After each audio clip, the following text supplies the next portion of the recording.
ഞാൻ KS ശബരിനാഥൻ. തിരുവനന്തപുരം എൻ്റെ നാടാണ്. വെറുമൊരു നാടല്ല, കഴിഞ്ഞ ഒരുപാട് നാടുകളായി കുറേയേറെ ആളുകൾക്ക് താങ്ങും തണലുമായിട്ടുള്ള എൻ്റെ സ്വർഗനഗരം, എൻ്റെ സ്വപ്നനഗരം. ഇന്നത്തെ കാലത്ത് എല്ലാ രാജ്യങ്ങളും പല സ്ഥലങ്ങളും വാതിലുകൾ അടയ്ക്കുമ്പോൾ എല്ലാവർക്കും വേണ്ടി വാതിലുകൾ തുറന്നു വെക്കുന്ന ഒരു നഗരമാണ് തിരുവനന്തപുരം. തിരുവനന്തപുരം ഇവിടെയുള്ള ആളുകൾക്ക് ജീവിക്കുന്ന ഒരു സ്ഥലം മാത്രമല്ല, എല്ലാവരുടെയും ഒരു ഹൃദയവികാരമാണ്. എല്ലാവർക്കും ജീവിക്കാൻ കഴിയുന്ന ഭാവിയുടെ ഒരു തിരുവനന്തപുരം വാർത്തെടുക്കുക എന്നുള്ള ഒരു ലക്ഷ്യത്തോടു കൂടിയാണ് ഞാൻ നിങ്ങളുടെ മുന്നിൽ ഇന്ന് എത്തിയിരിക്കുന്നത്.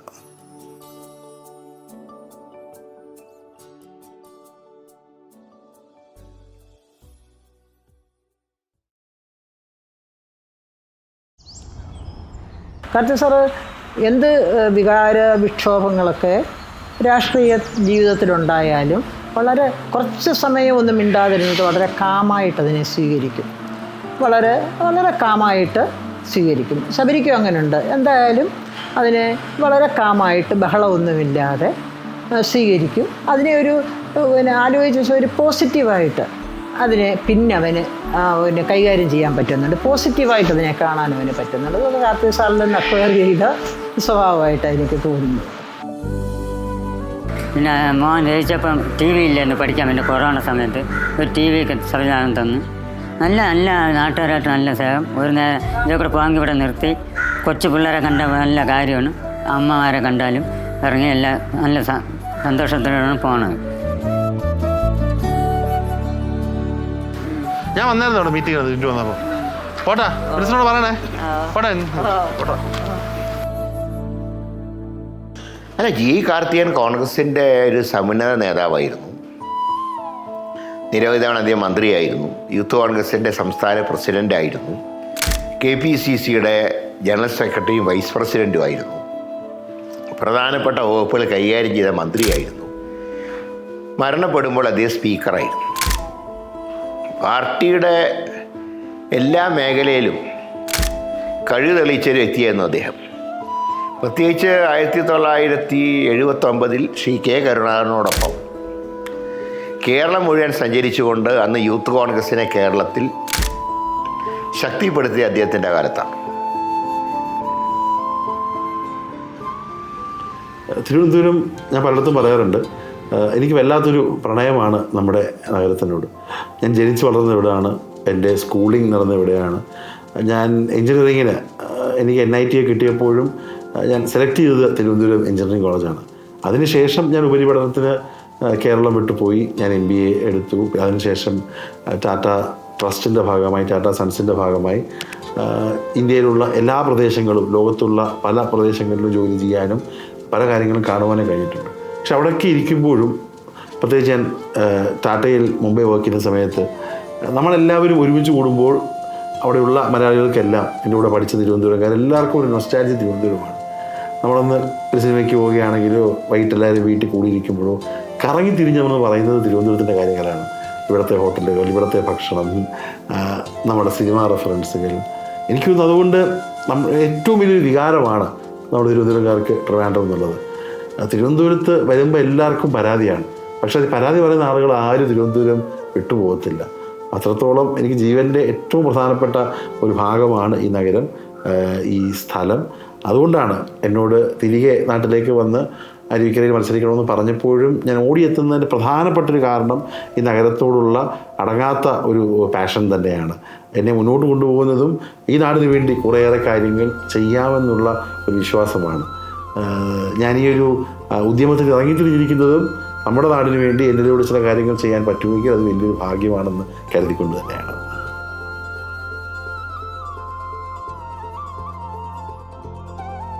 ആ തിരുവനന്തപുരം റെയിൽവേ സ്റ്റേഷനിൽ നിന്ന് ആ സ്റ്റെപ്പ് ഇറങ്ങി ആ മണ്ണി ചവിട്ടുമ്പോൾ കാർത്തിക് സാറിനോട് പറയാം, ലോകത്തിൻ്റെ ഏതു ഭാഗത്ത് പോയിട്ട് വന്നാലും എനിക്കിത് ഇവിടെ ചവിട്ടുമ്പം കിട്ടുന്ന ഒരു സന്തോഷം ലോകത്ത് എവിടെ പോയാലും എനിക്ക് കിട്ടത്തില്ല.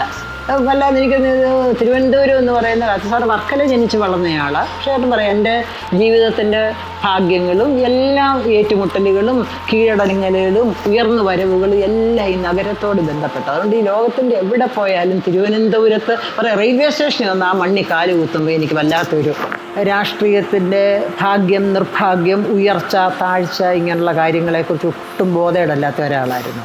പാർട്ടി എന്ത് പറയുന്നു അത് സ്വീകരിക്കുക എന്നൊരു കാഴ്ചപ്പാടാണ് കാർത്തിക് സാറിന് എപ്പോഴും ഉള്ളത്. അത് കാർത്തിക് സാറിൻ്റെ ഇതിന് കാരണം എന്നോടൊക്കെ എപ്പോഴും പറയാറുണ്ട്, വർക്കലയിലെ വെറും ഒരു ഇടത്തരം വീട്ടിൽ ജനിച്ചു വളർന്ന എന്നെ ഈ കേരളം അറിയുന്ന കാർത്തികേയനാക്കി വളർത്തിയത് എൻ്റെ പാർട്ടിയെ. എൻ്റെ പാർട്ടി കഴിഞ്ഞ് എനിക്ക് ഈ പ്രപഞ്ചത്തിൽ എന്തും ഉള്ളൂ എന്ന് പറയുന്ന ഒരു സ്വഭാവക്കാരനാണ് കാർത്തിക് സാർ. അതുണ്ടല്ലോ ഇത് ശബരിക്കുമുണ്ട്. പാർട്ടിയാണ് അവന് മുഖ്യം. പാർട്ടിയുടെ താല്പര്യങ്ങൾക്കപ്പുറത്ത് നിൽക്കുന്ന ഒരു കാര്യവും അവനില്ല.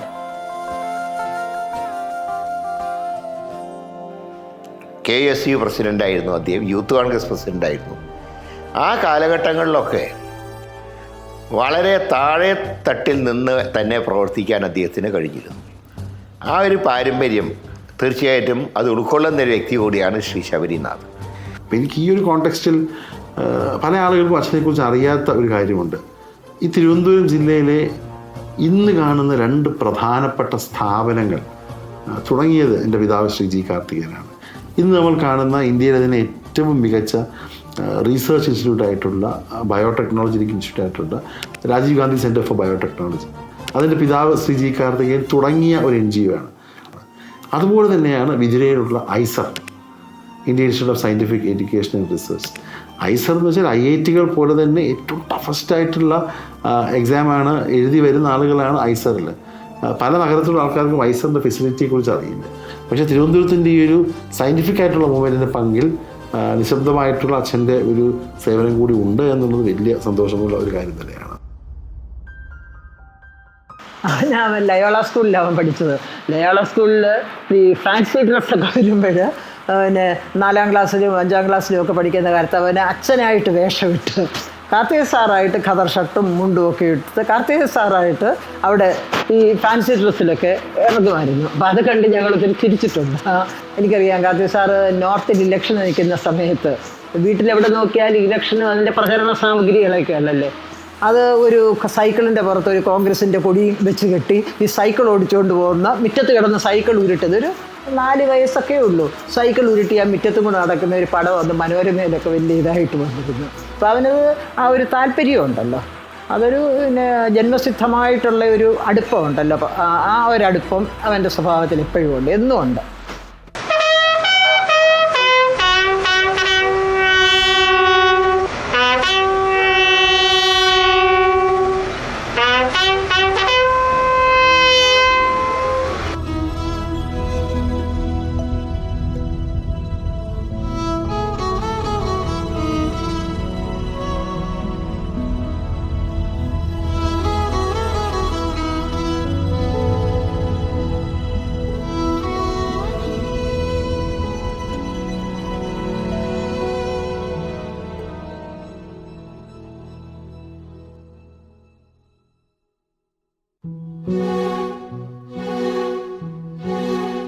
എൻ്റെ മോൻ ഫോട്ടോ കൊണ്ട് വലിയ ബോർഡ് വെച്ചിരിക്കുന്നു. ഇവിടെ മുറിക്കകത്ത് വലിയ ബോർഡ് വെച്ചിരിക്കുന്ന എങ്ങേര് നല്ല മനുഷ്യൻ തന്നെ. എങ്ങേര് തന്നെയാണ് ഇങ്ങേര് വന്നത്.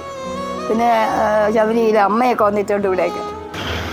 അരുവിക്കര കോവിൽക്കടവ് പാലം, അരുവിക്കര ബലിമണ്ഡപം, ബലിക്കടവ്, Aruvikkara police station, open air stadium, ആശുപത്രി തുടങ്ങി എല്ലാം ശബരിയുടെയും കാർത്തികൻ്റെയും കാലത്തുണ്ടായ വികസന പദ്ധതികളാണ്.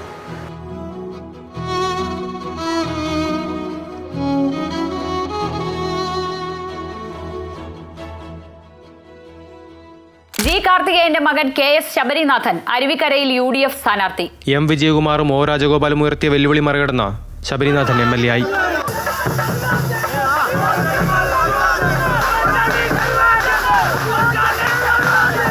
വിതുരയ്ക്കടുത്ത കല്ലംകുടി ആദിവാസി കോളനിയിൽ നിന്നായിരുന്നു മുഖ്യമന്ത്രിയുടെ ഒരു മുഴുവൻ ദിവസം നീണ്ട പ്രചാരണം തുടങ്ങിയത്. കാർത്തികേയന്റെ മരണശേഷം അദ്ദേഹത്തിന്റെ നാമധേയത്തിലൊരു നഗർ ആദ്യമായി ഈ നാടിന് ആ പേര് നൽകിയത് കല്ലംകുടിക്കാരാണ്, നിങ്ങളാണ് എന്ന് പറയാൻ എനിക്ക്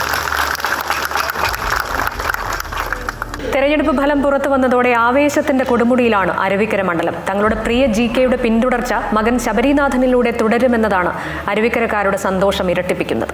അരുവിക്കര അങ്ങനെ LDF തിരിച്ചു പിടിക്കുന്നു. ശബരിനാഥൻ ഒരു ഉപതെരഞ്ഞെടുപ്പിലും പിന്നീട് കഴിഞ്ഞ 2016 തെരഞ്ഞെടുപ്പിലും വിജയിച്ച അരുവിക്കരയിൽ G. സ്റ്റീഫൻ എന്ന പ്രാദേശികമായി നല്ല സ്വീകാര്യതയുള്ള നേതാവിനെ ഇറക്കി LDF തിരിച്ചു പിടിക്കുന്നുവെന്നാണ് ഇപ്പോഴത്തെ ലീഡ് നില സൂചിപ്പിക്കുന്നത്. പിന്നെ അന്ന് അരുവിക്കര മണ്ഡലമായി. അങ്ങനെയല്ല 2015 നല്ല ഭൂരിപക്ഷത്തോടെ, അച്ഛൻ മരിച്ചതിന് ശേഷം നല്ല ഭൂരിപക്ഷത്തോടെ അവൻ വിജയിച്ചു. അടുത്ത ഇലക്ഷൻ വന്നപ്പോഴും അവൻ വിജയിച്ചു. അതിനുശേഷം വന്ന ഇലക്ഷനിൽ അവന് പരാജയം സംഭവിച്ചു. അതും ഒരു 10,000 വോട്ടിൻ്റെ ഇതിലാണ് പരാജയം. ഇല്ല, വളരെ നല്ലൊരു ഭൂരിപക്ഷത്തിലേക്കാണ് അത് പോകുന്നത്. ഇത് പ്രധാനമായി എൻ്റെ അച്ഛനവിടെ കഴിഞ്ഞ് 24 വർഷമായി ചെയ്ത കാര്യങ്ങൾ അരുവിക്കരെ ജനങ്ങൾ അത് സമ്മതിച്ചു. അവിടെയുള്ള അച്ഛൻ്റെ ആത്മബന്ധം അതൊക്കെ മുന്നോട്ട് കൊണ്ടുപോകണമെങ്കിൽ ഒരു UDF MLA തന്നെ വേണം എന്നുള്ള ആൾക്കാരുടെ ഒരാഗ്രഹമാണ് ഈ വോട്ടായി കാണുന്നത്. തിരുവനന്തപുരത്ത് ആകമൊത്തം കോൺഗ്രസ്സിന് വളരെ മോശപ്പെട്ടൊരവസ്ഥയായിരുന്നു. ഒരു സീറ്റ് മാത്രമാണ് ജയിക്കാൻ കഴിഞ്ഞത്. അപ്പോൾ ആ ഒരു വളരെ റഫായിട്ടുള്ള പൊളിറ്റിക്കൽ ക്ലൈമറ്റിൽ ചെറിയ വോട്ടിന് പരാജയപ്പെട്ടു. പക്ഷേ ആ പരാജയം കുറേയേറെ കാര്യങ്ങളെ പഠിപ്പിച്ചിട്ടുണ്ട്. ആ പരാജയം കാര്യങ്ങളെ പുതിയൊരു വീക്ഷണകോണിലൂടെ കാണുവാനും എൻ്റെ ന്യൂനതകൾ എന്താണ്, അല്ലെങ്കിൽ രാഷ്ട്രീയത്തിനകത്ത് ഒരു 100% നമ്മൾ ഒരു വർക്ക് ഓറിയൻറ്റഡ് ആയിട്ടുള്ള കാര്യങ്ങൾ ചെയ്താൽ പൂർണ്ണമായും വിജയിക്കാൻ പറ്റില്ല എന്നുള്ള വലിയൊരു ബോധ്യം എനിക്കുണ്ടായി. പക്ഷേ അത്രയും ചെയ്തിട്ടും ഒരു പരാജയം വന്നപ്പോൾ എവിടെയോ ഒരു ചെറിയ കോഴ്സ് കറക്ഷൻ ആവശ്യമുണ്ടെന്ന് എനിക്ക് മനസ്സിലായിട്ടുണ്ട്. ആ പരാജയത്തിൻ്റെ ഒരു വിഷമം കുറേയേറെ കാര്യങ്ങൾ പഠിപ്പിച്ചിട്ടുണ്ട്. ഞാൻ പുതിയതായിട്ട് ഇപ്പോൾ മത്സരിക്കുമ്പോഴൊക്കെ എൻ്റെ മനസ്സിൽ അതിൽ നിന്നുള്ള പാഠങ്ങൾ ഉണ്ട് എന്നെനിക്ക് പൂർണ്ണമായിട്ടുള്ള വിശ്വാസമുണ്ട്. You're very fortunate to come and witness this in Kerala, because as Tagore told in the Gitanjali, Kerala is a place where the mind is without fear and we can walk with our head held high. I welcome all of you to Kerala. അപ്പോൾ സ്വാഭാവികമായി വിജയിക്കുന്നൊരു പൂർണ്ണ വിശ്വാസം എനിക്കും ഉണ്ടായിരുന്നു, പാർട്ടിയിൽ എല്ലാവർക്കും ഉണ്ടായിരുന്നു. പക്ഷേ വോട്ട് എണ്ണുന്ന ദിവസം ഒന്നാമത്തെ ബൂത്ത് എണ്ണിയപ്പോൾ എനിക്ക് ചെറിയൊരു മെസ്സേജ് കിട്ടി. എനിക്കൊരു മനസ്സിലൊരു മെസ്സേജ് കിട്ടി. കാരണം ഒന്നാമത്തെ ബൂത്തിൽ പല കാര്യങ്ങളുമുണ്ട്, എല്ലാം പറയാൻ കഴിയുകയില്ല. അവിടുത്തെ ഒരു സോഷ്യൽ കോമ്പസിഷനൊക്കെ നോക്കിയപ്പോൾ വരണ്ട ലീഡ് ഒന്നാമത്തെ ബൂത്ത് എണ്ണിയപ്പോൾ വരാത്തപ്പം എനിക്ക് ഏകദേശം കാര്യം മനസ്സിലായി. അപ്പോൾ ചെറിയ മാർജിനിലാണ് മാറിക്കൊണ്ടിരുന്നത്. അപ്പോഴും പിന്നീടുള്ള ഒരു പക്ഷേ 50% ബൂത്ത് എണ്ണിയപ്പോൾ നമ്മുടെ കൂടെയുള്ള ആളുകൾ ഒരല്പം പുറകിലായിരുന്നെങ്കിലും മുന്നോട്ട് വരും, കാരണം 1-2 പഞ്ചായത്തുകൾ ലീഡ് ചെയ്യും എന്നുള്ള വിശ്വാസം എല്ലാവർക്കും ഉണ്ടായിരുന്നു. പക്ഷേ എനിക്കറിയായിരുന്നു ആ ഒരു പ്രത്യേക ചില കാരണങ്ങൾ കൊണ്ട് നമ്മൾ വലിയ ഭൂരിപക്ഷം കിട്ടുമെന്ന് വിചാരിക്കുന്ന പ്രദേശങ്ങളിൽ ഭൂരിപക്ഷം വരില്ല എന്ന് എനിക്ക് അതിനൊരു ട്രെൻഡ് കണ്ടപ്പോൾ മനസ്സിലായി. ഞാനപ്പോൾ എന്തായാലും എനിക്കൊന്ന് വോട്ട് എണ്ണിക്കഴിഞ്ഞൊരു 1/4 മണിക്കൂർ കഴിഞ്ഞ് എനിക്ക് കാര്യങ്ങൾ മനസ്സിലായി. പറയുകയും ചെയ്തു വീട്ടിൽ ജയിക്കില്ല എന്നുള്ളത്. കാര്യങ്ങളെ അവൻ പോസിറ്റീവായിട്ടേ കാണാറുള്ളൂ. കാര്യങ്ങളെല്ലാം പോസിറ്റീവായിട്ട്. ഇപ്പം എന്തെങ്കിലും ഞാൻ പറഞ്ഞില്ലേ, ഇപ്പം പ്രതീക്ഷിച്ചിരിക്കാത്ത ഒരു പരാജയം അവന് കഴിഞ്ഞ പ്രാവശ്യം ഉണ്ടായി. ആ പരാജയത്തിന് മുമ്പിൽ എനിക്ക് ഒരു ദിവസം അവനൊന്ന് പതറി നിന്ന് കാണും. അതിനുശേഷം അതും ജീവിതത്തിൻ്റെ ഭാഗമാണെന്നെടുത്ത് വളരെ സജീവമായിട്ട് പിന്നെയും ആ വഴിയിൽ തന്നെ മുന്നോട്ട് പോകുന്ന ഒരു രീതിയാണ് അവൻ്റെ.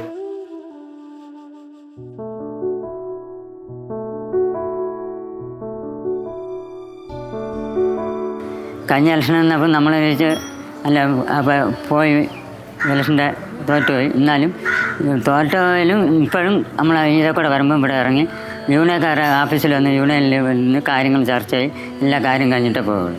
ഇപ്പം ശബരിനാഥൻ കോർപ്പറേഷനിൽ മത്സരിക്കുന്നതെന്ന് ഞാൻ നാളെ ഫോണിൽ വിളിച്ച് എൻ്റെ എല്ലാ പിന്തുണ അറിയിച്ച് ഞങ്ങൾ ഇവിടെ ഇലക്ഷൻ നടക്കുന്നതുകൊണ്ട് വരാൻ പറ്റില്ലെന്ന് പറഞ്ഞു.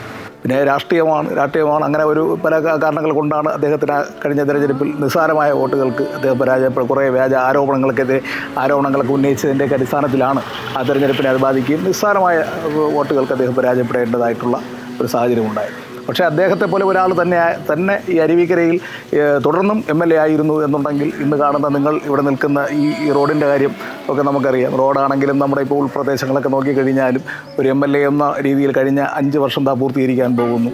ആ ഒരു കാലയളവിൽ ഒരു വികസന പ്രവർത്തനങ്ങളും എടുത്തു പറയത്തക്ക രീതിയിലുള്ള ഒരു വികസന പ്രവർത്തനങ്ങളും ഈ ഭാഗത്ത് നടന്നിട്ടില്ല എന്നുള്ള ഒരു യാഥാർത്ഥ്യം. പക്ഷേ മറിച്ച് KS ശബരിനാഥൻ ആയിരുന്നു എന്നുണ്ടെങ്കിൽ ഇവിടെ ഇത്തരത്തിൽ ഒരു സാഹചര്യമായിരിക്കില്ല.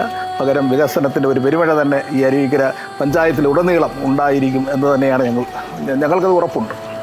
ഇല്ല, അതൊരിക്കലും നമുക്ക് അങ്ങനെ മനസ്സുകൊണ്ട് അത് ഉൾക്കൊള്ളാൻ പറ്റാത്തൊരു സംഭവമാണ്. ഇപ്പോഴും പല സന്ദർഭങ്ങളിലും വിളിക്കുമ്പോൾ ഞങ്ങൾ ഉൾപ്പെടെയുള്ള പാർട്ടിക്കാർ പറയണത് നമ്മുടെ അരുവിക്കര തന്നെ തിരിച്ചു വരണം, അവിടെ തന്നെ പ്രവർത്തനം കൂടുതൽ കാര്യക്ഷമമാക്കി കൊണ്ടുപോകണം എന്നുള്ളത് തന്നെയാണ് വിളിക്കുമ്പോഴൊക്കെ പറയാറുള്ളതും കാണുമ്പോൾ നേരിട്ട് പറയുന്ന കാര്യങ്ങളും അതൊക്കെ തന്നെയാണ്.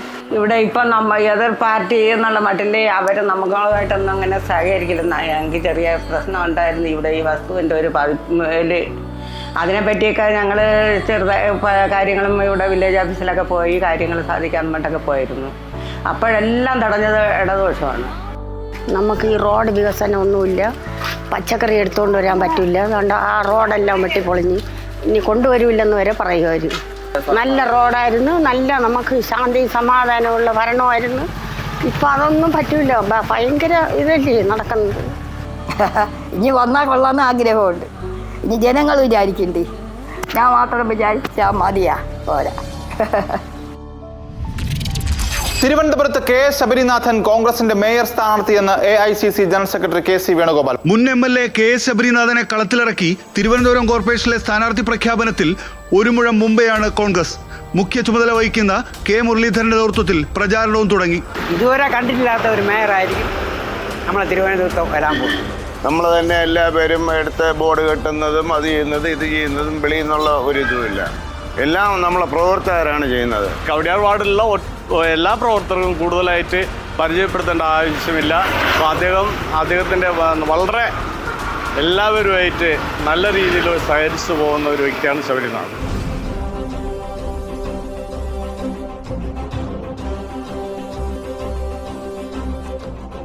അതായത് കഴിഞ്ഞ 2 തെരഞ്ഞെടുപ്പുകളിൽ UDFൻ്റെ പരാജയത്തിനൊരു മുഖ്യ കാരണം ഒരു മേയർ കാൻഡിഡേറ്റിനെ അവതരിപ്പിക്കാൻ കഴിഞ്ഞില്ല എന്നുള്ളതായിരുന്നു. അതുകൊണ്ട് തുടക്കം തന്നെ ഹൈക്കമാൻഡ് തന്ന നിർദ്ദേശം സീനിയറായിട്ടുള്ള ആരെങ്കിലും ലീഡർഷിപ്പിൽ നിർത്തി മത്സരിപ്പിക്കണം. പക്ഷേ ഞങ്ങൾ ഇവിടെ ആലോചിച്ചപ്പോൾ എന്തുകൊണ്ടും അതിന് യോഗ്യനായിട്ടുള്ള ആൾ ശ്രീ ശബരിനാഥാണെന്നാണ് ഞങ്ങൾ കണ്ടെത്തിയത്. മറ്റൊന്നുമല്ല, ഒന്ന് ഒരു ചെറുപ്പക്കാരുടെ ഒരു പ്രതിനിധി, നിയമസഭയിൽ പ്രവർത്തിച്ച് പാരമ്പര്യമുള്ള ഒരു വ്യക്തി. ഇതിനെല്ലാം പറഞ്ഞ ഇന്നത്തെ തലമുറ ഒരു ഹൈടെക് കാലഘട്ടത്തിൽ തിരുവനന്തപുരം പോലത്തെ ഒരു നഗരത്തിൽ ആ വിഭാഗത്തിനെ കൂടെ ആകർഷിക്കാൻ തക്കവണ്ണം ഒരു വ്യക്തി ലീഡ് ചെയ്യണം ഈ നഗരസഭ എന്നുള്ള തീരുമാനത്തിൽ ഞങ്ങളെത്തി. എന്തുകൊണ്ട് അനുയോജ്യനായ വ്യക്തി എന്നുള്ള നിലയിൽ തന്നെയാണ് ശ്രീ ശബരിനാഥിനെ സ്ഥാനാർത്ഥിയാക്കിയത്. തിരുവനന്തപുരം മേയർ സ്ഥാനാർത്ഥിയാണ് അദ്ദേഹം മത്സരിക്കുന്നത്. പക്ഷേ എന്തുകൊണ്ടും തിരുവനന്തപുരം മേയറാകാൻ എന്തുകൊണ്ടും അനുയോജ്യനായിട്ടുള്ള ഒരു വ്യക്തിത്വം തന്നെയാണ് ശ്രീ KS ശബരിനാഥൻ. കാരണം ഞാൻ നേരത്തെ സൂചിപ്പിച്ചു, ഒരു വ്യത്യസ്തമായ ഒരുപാട് ആശയങ്ങളും വീക്ഷണവും ഒക്കെ ഒരു ദീർഘവീക്ഷണവും ഒക്കെ ഉള്ള ഒരു വ്യക്തിയാണ് KS ശബരിനാഥൻ. അദ്ദേഹം തിരുവനന്തപുരത്തിൻ്റെ നഗരപ്രദേശത്തിൻ്റെ അതിൻ്റെ നഗരപിതാവായി അദ്ദേഹം കടന്നു വന്നു കഴിഞ്ഞാൽ നമ്മുടെ നഗരത്തിൻ്റെ മുഖച്ഛായ തന്നെ മാറ്റുന്ന രീതിയിൽ വികസന പ്രവർത്തനങ്ങൾക്ക് അദ്ദേഹം നേതൃത്വം കൊടുക്കുമെന്നുള്ള കാര്യത്തിൽ യാതൊരു സംശയവും തന്നെയില്ല.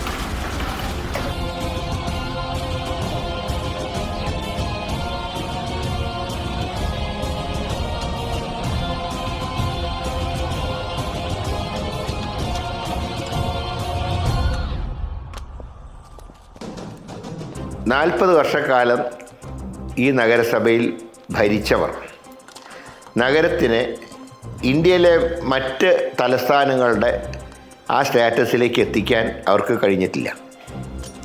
ആ കുറവ് പരിഹരിച്ചുകൊണ്ട് തലസ്ഥാനത്തിനെ ഒരു ഇന്ത്യയിലെ ഇതര സംസ്ഥാനങ്ങളിലെ തലസ്ഥാനങ്ങളോടൊപ്പം എത്തിക്കുക, ഒരു ഹൈടെക് മുഖമാക്കി തലസ്ഥാനത്തിനെ മാറ്റുക, പ്രാദേശിക പ്രശ്നങ്ങൾ ഉൾപ്പെടെ പരിഹരിച്ചുകൊണ്ടുള്ള ഒരു ഹൈടെക് നയം, അതാണ് UDFൻ്റെ നയം.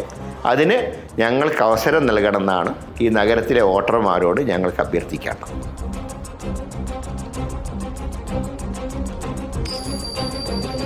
എന്തായാലും ആ ഒരു തീരുമാനം എന്നോട് പാർട്ടി ഞാനടക്കമുള്ള കമ്മിറ്റി തീരുമാനിച്ചപ്പോൾ ഞാനത് ഇരുകൈ നീട്ടി സ്വീകരിച്ചതിൻ്റെ കാരണം ഒരു എക്സൈറ്റിംഗ് ആയിട്ടുള്ള ഒരു ചാലഞ്ചാണ് ഒന്ന്.